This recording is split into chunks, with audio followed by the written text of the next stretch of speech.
Welcome to Your Need to Know. I'm your host, Catherine Reed, and today we're going to be talking about Undefined Football with two founders of Undefined Football here in the Northern Virginia area, Dawson Ash and Francisco Asensio. Thank you both for being here. Thank you for having us. So I had never heard of something called Undefined Football, but at first glance it looks a lot like soccer, but not exactly. So who wants to tackle explaining what it is? So you hit the nail on the head. We are not a soccer, particularly a business, but what we run is freestyle soccer academies. So what freestyle soccer, how it differs from soccer is a similar analogy would be figure skating and hockey. They're both on ice, but one is more artistic and arguably aesthetic, and one is more physically pushing. So I don't think words are really suffice to really explain freestyle, but it is performing tricks, acrobatic tricks, athletic tricks with the ball, and there's global competitions around the world, and it's a new sport, and it's very exciting, and we're the first program in the Northern Virginia area and really the East Coast that specializes in training. The first company that highlights freestyle soccer and grows and promotes the sport in the U.S. as well. So Dawson, is this sort of like break dancing with a soccer ball? Arguably, you can say yes, because a lot of friends that I know incorporate breakdance-like moves into their freestyle. So they take inspiration from b-boys and kind of craft that into their freestyle, their style, and what looks good to them. With freestyle, you can really get creative, experiment with your style, and always create new things. So it's very, very interesting because it's something new. Like when you say undefined, you're not kidding. Yeah. So I love your analogy of figure skating. Yeah. Another one would be skateboarding, because back in the 80s, skateboarding was something that was just taken up by people on the streets. If you had a skateboard, and people skateboarded everywhere.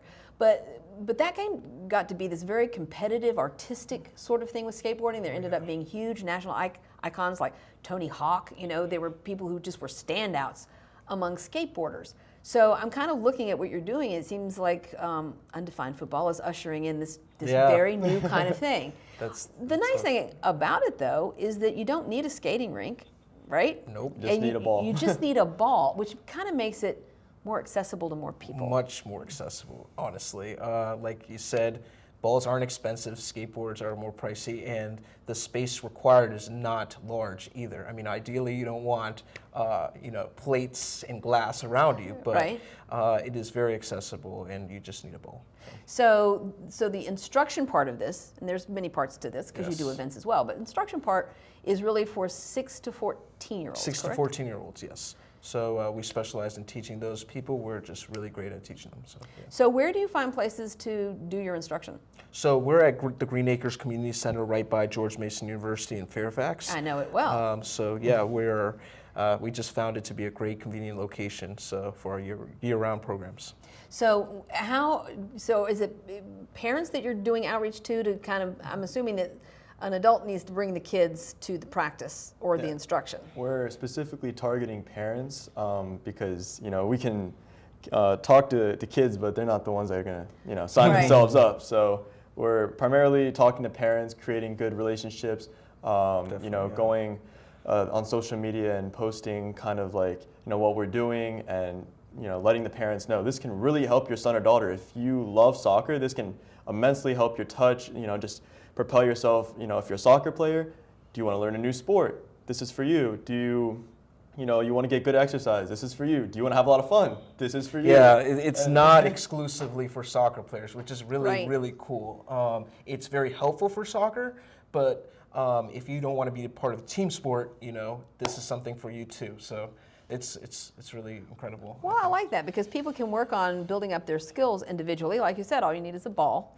But you do host events too. And when you say that there's judged competitions, how does that work? So there's a criteria, a standard where there's a governing body, a really federation for this sport that started just around a decade ago. It's crazy how big this has gotten. And so the criteria is based on like mistakes, like do you drop the ball, based on your originality. So I can't really judge a skateboarding competition. I don't know like the technical terms and stuff, but if when you're involved and ingrained in the community, you understand this trick is harder than this trick is original. Are you like breakdance? What they have concepts called like biting, which is just synonymous with copying. Are you copying someone else's style? And just these types of standards. Yeah. So that's very cool. And so, Dawson, what about, are you hooked up with the recreation center? I mean, how are you trying to partner with organizations that already have access to kids and their families? So as far as reaching out to parents, we do a lot of work at, within various soccer teams. I help coach various soccer teams and let them know if you want to get more value, not more value, but if you want to take learn, it to the next level. Yeah, take it to the next level. Competitive soccer is competitive soccer. It's a team sport. Yeah. They've got tournaments. They're scheduled. But this is something very different. This is like riffing on a concept or riffing on a skill. This is just something completely different. We did work actually a few weeks ago with DC United, so that was an amazing experience actually performing for them and just connecting with the parents. The kids as well. We knew that this is something big because all the kids, we just saw their eyes just light up, just having an amazing time. We had 50 kids at just one time, all with the ball, and we're I can just see it exploding. It's crazy because getting kids' attention, especially they say attention's the new currency. That's true. And so getting them focused in on something like Dawson, he was telling me how with teaching soccer and the teams, a lot of the kids don't want to be there. And when they're with us in our program, from our experience, they're constantly asking, how do I improve? So it's just we know we had something like that when we got that type of feedback from the kids in our program. So especially just bringing the parents back, the kids back. Pretty much everyone that has done something with us has either come back or wants to come back. And I have a lot of parents tell me, my kid is practicing an hour, 2 hours a day, and I'm not telling him to. It's just he gets home from school, takes off his stuff, grabs the ball, and it's he's going to practice. And that's just something that, it's really humbling to me, and I just love to hear. It's amazing. Well, I think it's great too because you don't need, it's like if you wanted to practice fencing, you need a partner. I mean, there's so many things that you to play a team sport, you need the rest of the team. This, you need a ball, you need some basic ideas, and you just need to keep doing it over and over again. I can see the appeal to kids to want to perfect something. Oh, yeah. Shooting hoops by yourself, right? Until you get really good at it. And we keep looking at ways to get kids more physically active. It's how do you get them from behind their screens? How do you get them out from behind their video games? Yeah. But it seems like you really hit something here. Yeah, and not only that, we stimulate the imagination that is very, I think kids generally have a lot of imagination. And I mean, kids, I think it's universal. And just freestyle incorporates, you can incorporate that imagination, and that's one thing that I really love about it too. So I think the kids, there's just so much freedom that you can do with the ball, and so it's not just shooting hoops. That's great, but it's try this, try this, try this. All these to me that would be kind of boring. Just shooting. This to me is kind of honing a skill, but there's an element of creativity to it. So definitely. once you acquire one skill, you can build on it, do something more complicated. There's also a great appeal that, like you said, trying to get the kids off the screen. That's something we come at the parents with. We're if you want to get your kids off the screen, bring them with other kids their age. And, freestyle is also very much community. We focus a lot on the community and bringing people together. And with freestyle right now, that's something we're more directed to in building the community because as it is, there's so many people that are just spread out from each other. It's not like soccer, you go down the street and there's another soccer player, but freestyle, we're pretty much scattered throughout the U.S. We want to build up freestyle here within the Northern Virginia, D.C. area, really establish ourselves here, and then from there we can branch out and grow from there. But we need to at least have a strong foundation and just build up. Exactly. So in this country, football is not soccer. But we live in an area that is incredibly diverse. People come from all over the world where soccer is the main sport. International soccer tournaments are starting to captivate this country as well. DC United, we're fortunate to have them in our area. People are getting more interested in soccer. So do you find that there's a tremendous diversity among the families and the students who are drawn to this? Yeah, I mean, I've been looking at the psychographics and demographics of just analyzing the people involved with us, and we see definitely diversity.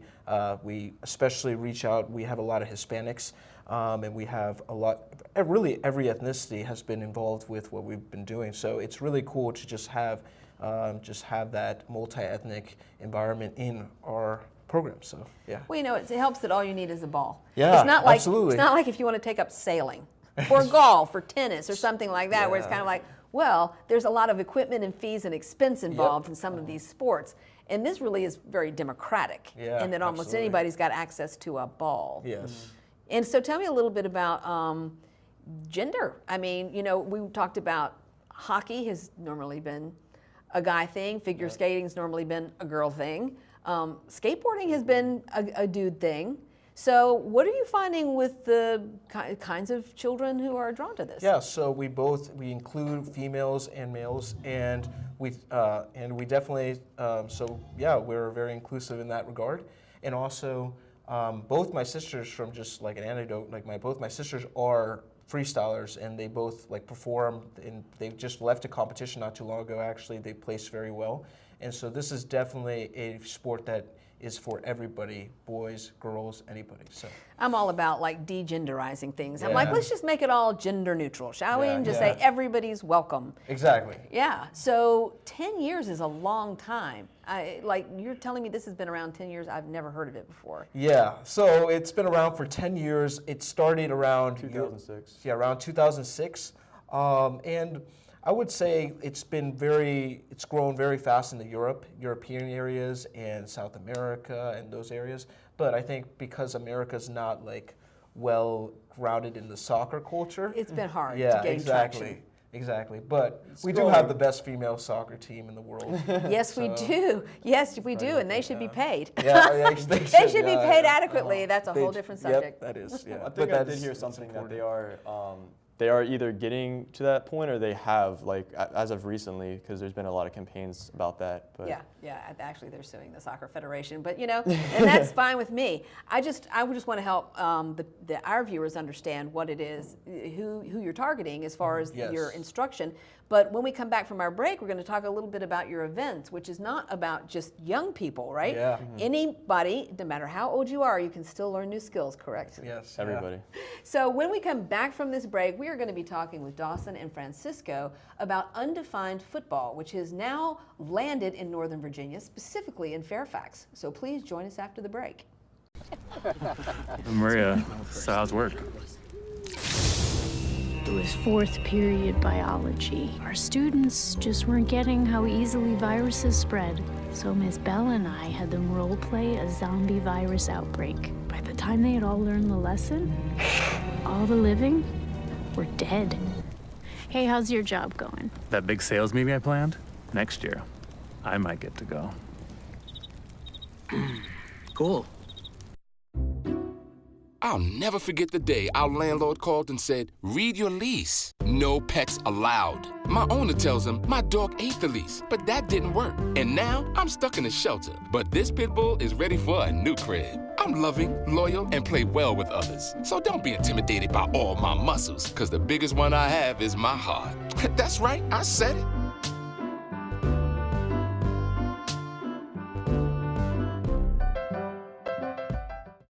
Open road, here comes the Heffley family. Whether it's a short trip or a long haul, Estimated time 47 hours. they will beg, You're hungry? I'm happy to provide. they will plead. Deep fried butter on a stick. But whatever you do, don't wimp out. Now you're talking? Make them buckle up. He can't hurt. Remember, safety first. Cheese curls second. Are you orange?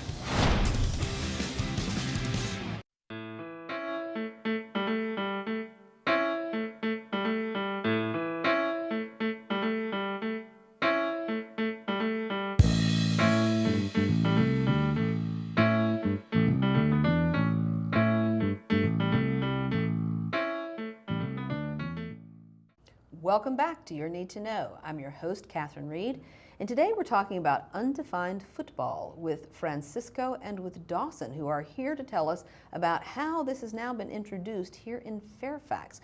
Thank you both so much for being here. Thank you for having us. So we're kind of focused on kids and teaching young people the skills necessary to participate in this, but it's been around for 10 years, so clearly adults are also engaged in perfecting their skills.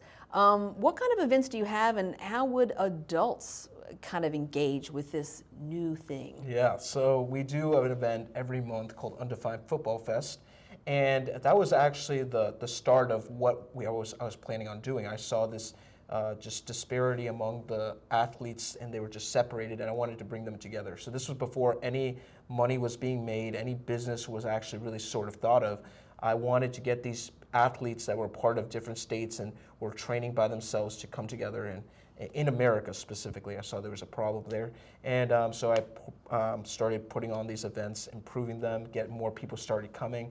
And now we have roughly around 20 to 35 people visit these events. And people visit from different states. We're in Fairfax, and we do them normally in Washington, D.C., and we get people from, say, New York, Pennsylvania, Maryland. We've had people from all over. We had one guy come from Canada one time. One person flew from Canada to come to experience. That's kind of a big deal when you're kind of a grassroots organization putting on events, right? It goes right? back to what I was saying about how everyone's so spread apart that, they're just so hungry to find a community and just other freestylers that they're willing to, go that far just to be a part of something. Now, granted, he did have one of his family members was associated with the air industry, and he got a discount. But still, that's pretty awesome. Right, it is very awesome. But you've hit on something really important. People want to find their community. Like when you're passionate about what you do and you don't have people around you who are also passionate, you're right. People go great distances to participate, and it's good to have competition. Everybody raises their game when you're competing with somebody who's better than you are. Mm-hmm. Yeah, absolutely. And to answer your question, for adults, it's mainly for, okay, do you want to learn? Because we provide, free clinics, and people will learn, and anybody can learn, and you will learn if you're under me. You will learn moves. We will accelerate, and you're going to have a good time. And there's also networking opportunities. It's not just an event for freestylers, but we make it an environment where people are just welcome. And there's a lot of people that are influencers and are have large followings come and just meet them. So because they're a part and they believe and support our movement, there's that opportunity right there. So if you're an adult and you're a photographer or videographer, you can come on inside and come into the event, and you'll have a lot of great content to put on there too. So it's just a very great environment. So how did you end up connecting with DC United, and what is their interest in this, I guess? So actually for DC United, it was kind of interesting because the first time around, actually both times, they found us. They contacted us. Really? And that was really awesome. It means, for one, that we're making impact, we're making a presence, getting our name out there. And the first time around, we didn't end up doing work with them just because of the situation and what they were offering us. It didn't pan out too well in the end. Well, we actually did put on that, and we did go through with it, and then we didn't connect with them for a while, and then the second time around they reached out to us, and we did an event, second event. So yeah. Well, that's great, because again, there's some overlap, and it must be nice to be partnered with somebody who's got resources. Yes, definitely. Like DC United has done very well for itself in this area. And I think because we have kind of embraced DC United as one of our teams, along with other major sports teams, there are a lot of people who are interested in this. What's kind of always baffled me is that so many kids play soccer as little kids, right? Like everybody was on a soccer team, soccer moms, like soccer mom is a thing, right? Somebody's a soccer mom. But then you get to like middle school, maybe you play in high school, and then it's like over. Like Americans just don't go on to pursue it, even if they played it the entire time they were a kid. Yeah. So is this a way of like reaching to people and say, this is a little more fun than what you experienced when you were like 12? So, there's just so many avenues to go with what we're doing, and it's just like, that definitely can play a role, but it's just like, sometimes I can't even grasp like how big this can be, and then I just have to like sit back and think bigger, right? So like you hit an opportunity right there. So yeah. Yeah, I mean, there's just so many kids, and they just never did anything with it. They were in soccer because their parents signed them up for soccer. Yeah. But then it's kind of like, well, I did that, and then I never did it again.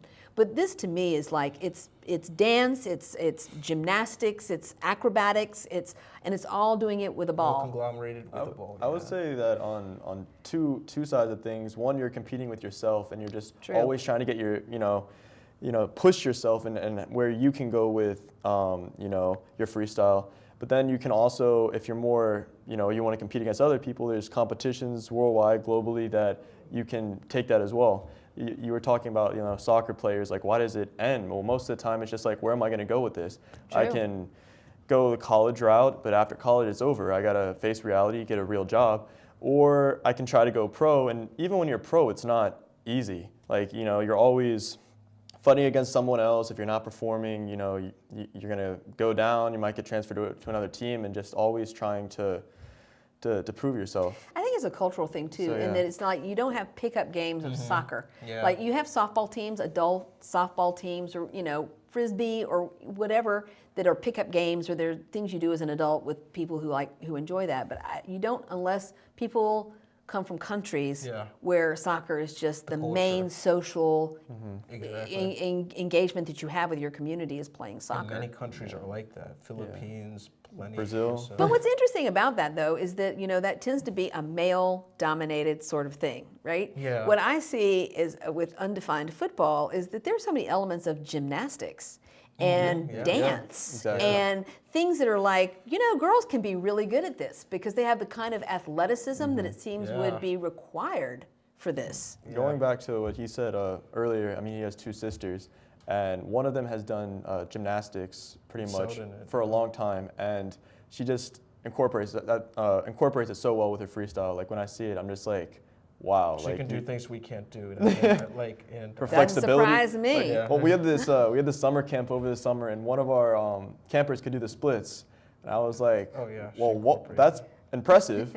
But then she took it up a step, and we taught her how to balance it on her neck. Taught her how to do something that we couldn't do. She could balance it on her neck and then do the splits, and we're like, we've taught you too well. Isn't that amazing, though? But I just see this as such an opportunity to have something that with some sort of gender balance to it, that it's just not a dude thing and it's not a girly thing. It's really about athleticism and art form, and again, being able to do things other people can't do. Yeah. I see a lot of potential for this, really, to bring people together. So what about competitions? Do you see this ever being like an Olympic sport? So that's a good question. Breakdance, they're right now campaigning for that, and we very much fit in a very similar boat as breakdance. There's that, but then you have skateboarding that they have their own X Games. So is it going to be an extreme sport? Is it going to be the Olympics? That's something that needs to be kind of like figured out. I don't really have a prediction, to be honest. I don't. That's not what I've specialized in thinking about. But it is a very interesting question. I think it would be cool for this reason. It would be nice to have an Olympic sport where you didn't have men something and women something. How about you just have something? Yeah. Like we have Undefined Football, and it's a sport, and everybody competes against everybody else because. Yeah. That's just me. I'm all about it. That would be very interesting and very cool. See, I believe in evolution. I mean, the evolution of ideas that there can be new things added, and that people are inspired by new things. Honestly, that is a fascinating idea to me. Like it's just that's fascinating. Yeah. I know, so, right? I don't see how other sports very few can do that, and I could see this actually being one of those that does that. Yeah. Just saying how going back to how primitive the sport is, it's crazy to see how much it's evolved just within this short period of time. 10 years is a nanosecond. You see, in the beginning, there were some people that were doing, some simple juggling skills, and now there's people that are kicking the ball up and catching it in a backflip, and it's So can people find things like YouTube videos? Like if people did a Google search on Undefined Football, and you actually see people doing this? Yes, definitely. And but if you want because we're new, this sport's been around definitely longer than we've been around. If you want to see pure history of freestyle, just type in freestyle soccer, freestyle football, and there are plenty of viral videos. It's all over the internet. Like, So is Undefined Football your particular brand then? Yes. So so if somebody was looking to find examples of this, they might look under freestyle because Undefined Football is your brand. yes. Okay, cool. So people who are interested, obviously you have a website, undefinedfootball.com, and they can reach out to you at inquiries@undefinedfootball.com if they want information about how to sign up or when the instruction is. Are you going to do things like summer camp over the summer? Yes, we are, Definitely. and we're very, very excited about those. We just have a great time with the kids. We've done a summer camp before, and we're just perfecting really our programs. We're super, super focused on getting these like very, very fun, like, and very just results, fun, everything. That we just focus on the main thing, keeping the main thing with our programs. That's what we're about. We're about simplicity and just getting everything that's important right. So Dawson, how many instructors do you have right now? So as of our last summer camp and the past academies, it's been primarily Francisco and I, but we do have occasionally well-renowned freestylers that come in for a guest appearance. We had, where was Matthias from? Was he from? He was from France, so he was visiting actually from, just visiting the area, and we had him come along and present he's very great at what he does, his freestyle. And we conveniently had at one of our events just a day before our program, some of the best freestylers in the country, because they were coming to our event the day after, and they came and performed for the kids. So we befriend. We're part of the community, the sports community. We're active, like athletes in it too, and so that's one thing that separates us too. We're practitioners, and we're about the community. We're one of them. We're not just business people making money, but we're these athletes that care about the kids. We care about other people, the community, the sport. So do you see coming up possibly putting on an exhibition for people who are interested? So yeah, it's funny. I was actually reached out to not too long ago by a woman that she puts on these great events. She's great at event management, and she does this annual big soccer event over in Richmond, Virginia. And she reached out to me and she wanted us to partner and do a freestyle soccer competition. So there's more details to be announced on that on our website. It's still being worked out, but it's probably almost certainly going to come to fruition. Yeah. And it was a very exciting. We're very much focused on our programs. We think that focus and just on one thing really is the way to go. But with this woman, she's just really great at what she does, and I'm very excited to. Well, I'm very excited too, and I just want to thank both of you, Francisco, Dawson, for being on the show. Thank you. And to let people know that this is what you need to know about Undefined Football.